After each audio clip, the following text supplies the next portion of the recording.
MiAsia Symone. MiAsia Symone. It's not your Asia, it's my Asia. MiAsia Symone live. MiAsia Symone live. Hey, what's up, guys? It's MiAsia Symone, and you're tuned into MiAsia Symone Live, where we believe in doing what you love and loving what you do.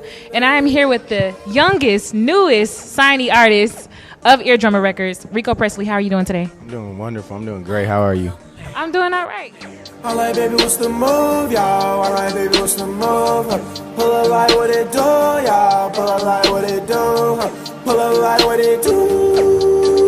Pull up like what it do. So we here for a few reasons, obviously. You popping right now in the streets. You got a lot going on. Talk about your experience with being signed and having a joint venture deal with Capitol Records and Eardrummer Records.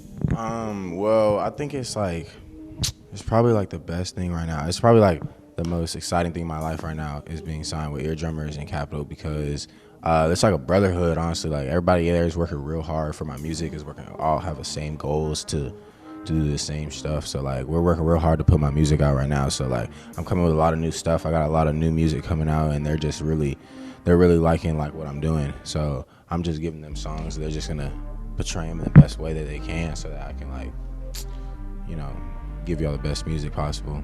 Well, I definitely believe that your team is the most important thing. Like, without your team, you can't move, and that's in any direction. For sure. I definitely think that's true, because like, if nobody's like, if nobody's really trying for you and trying to help you, then it's not really gonna. You're not gonna get nowhere. You're not gonna really go to where you want to get. Now let's talk about Mike Will. Mike Will made it. Just randomly picked you out of the crew, a whole bunch of people, and brought you in. What makes you so special? Why did he choose you out of any other artist in Atlanta or anyone else in the country? Probably because I don't even know. I think when I first met him, I didn't even really know who he was. I didn't even I knew who Mike Will was for sure. I just didn't know his face really, because like, he likes to be low key. He doesn't really show his face too much, but he'll be in the videos. Now I really know him. I peep him in all the videos and everything, and I'm like, oh, junk, that's Mike Will right there. But I didn't really notice him because he's not really like an extra person. So like, when he came in my session, I'm not even knowing he's there. So I'm just like doing my normal shit. Like, I'm just vibing and turn. He just like see my energy and heard the music, and like instantly that day he was like, you're a superstar. Like, and he was like, I didn't even know who he really was, and I was just like, my manager had to come tell me. He's like, you know who that fucking is? Like, you know who that is, nigga? It's fucking Mike Will, made it, stupid ass nigga. I'm like, oh, junk. Like, now you see how big he is. Yeah, nah. He's huge. He just won a Grammy this year. It was crazy, and I was just really like, I was like flattered. If anything, I don't even know how to explain it. Like, I was like, wow, that's crazy. Like, he called me a superstar off the rip. Like, so let's talk about, you know, being label mates with Slim Jimmy and anybody else. Trouble, Slim Jimmy, Swae Lee. What is it like being a label mate with them? I was in the studio with Trouble the other night. I like being with everybody everyone in our label or circle or anything is Mike Will approved. So like, they're extra cool. Like, he just not playing with none of that shit. He's not none of the fake, phony, disloyal, none of that shit. Like, so like, everybody in the crew is really, really, really like funny, cool, creative as hell, unique, and they all are like striving for something. Like, now I did notice that you used to dance. Is that how you got your start with music? Like, I saw Mr. Hotspot, I saw She Loves Michi. They're dancing to your songs.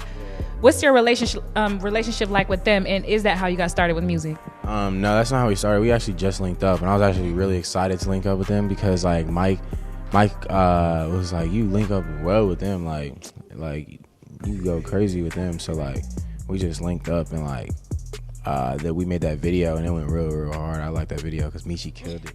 So let's talk about how you got started.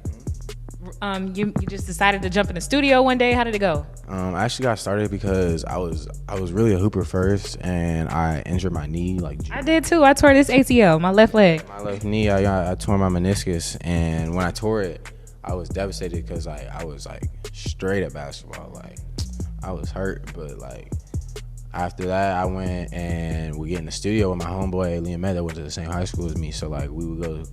I tell my mom I'm going to the YMCA or some shit to like work out my knee. I'd be grounded or some shit. She let me go to the Y to work out my knee and shit. Right.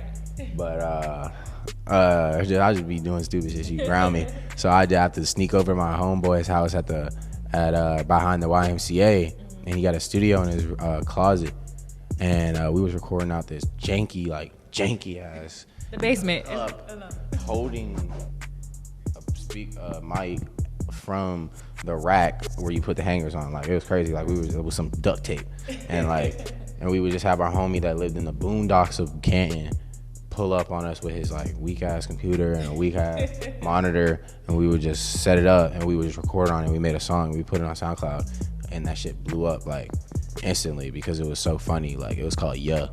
And like I didn't even go to college. Like I didn't even want to go to college because like I just felt like I could do this. Like I really didn't even want to go to college in general. Like so college wasn't even well, so when you played ball you didn't even think about what school you wanted to go to at all? No, I was a junior like the beginning. I didn't even get to do my junior year. It was like junior. I was in workouts for junior year, right. And I hurt my knee. It slipped on some sweat. Ooh.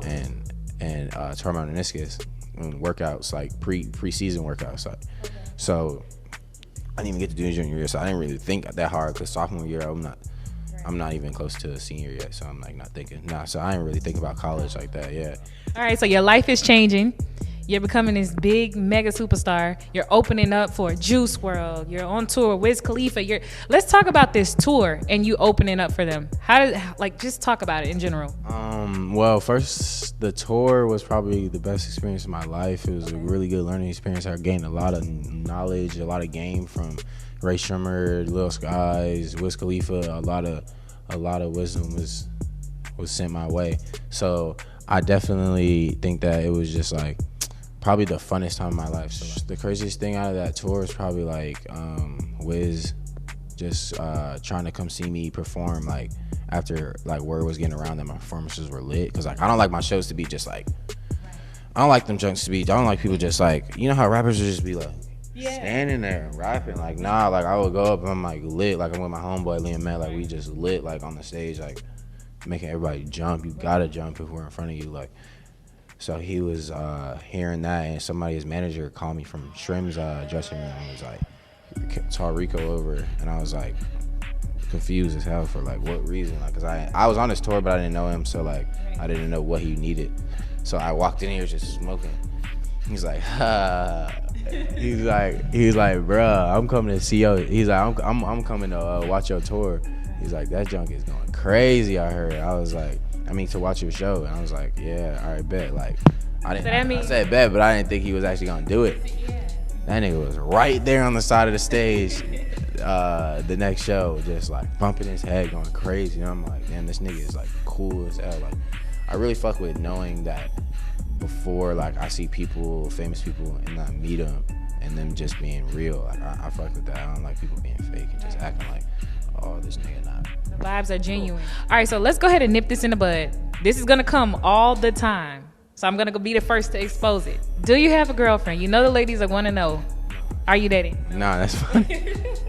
Nah, I don't got a girl. No girl. Not yet. Nah. What do you look for in a woman?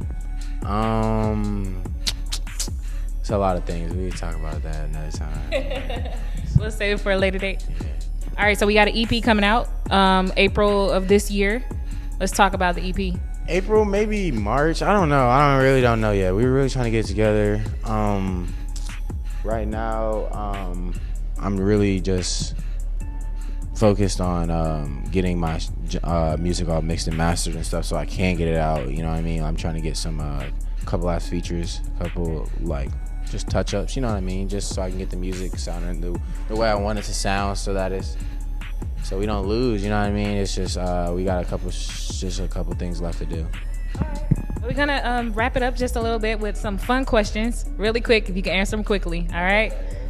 All right, let's see. We're gonna go with the Rams, or we gonna go with the Patriots? Woo! Patriots, only because the goddamn Patriots got Tom Brady, and that dude is crazy. I'm not just gonna bet against him because they always get it done. I don't know how. even against my own Falcons, I'm like, God Yeah, I'm a Falcons fan too. damn. But now I You're from Marietta, so you got it right.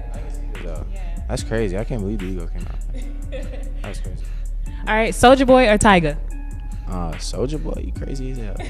So Soulja Boy, are you saying no as in no Soulja Boy? Saying yes to Soulja Boy. That's my He had the biggest comeback of 2018. nigga. How the fuck?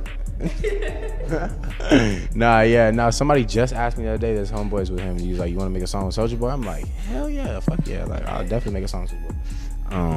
I'm soldiered out. You feel me? All right, so make sure to tell everybody where we can find you, plug yourself, your social media, everywhere, everything that you want people to see, like hear your music, see you. Where can we find you? My Instagram is Rico Pressley, RicoPressley, and then you can find my music on every major platform. You go on YouTube, look up Betty Boop by Rico Pressley and Swae Lee, or you can go to Spotify, iTunes, Spin Real, anywhere for real. It's on every major platform. Go stream it. Let's get it. All right, thank you so much for coming and talk to us today. It's MiAsia Symone. We got Rico Pressley over here. Y'all stay tuned. We got more coming up. MiAsia Symone Live. Alright, baby, what's the move, y'all? Alright, baby, what's the move?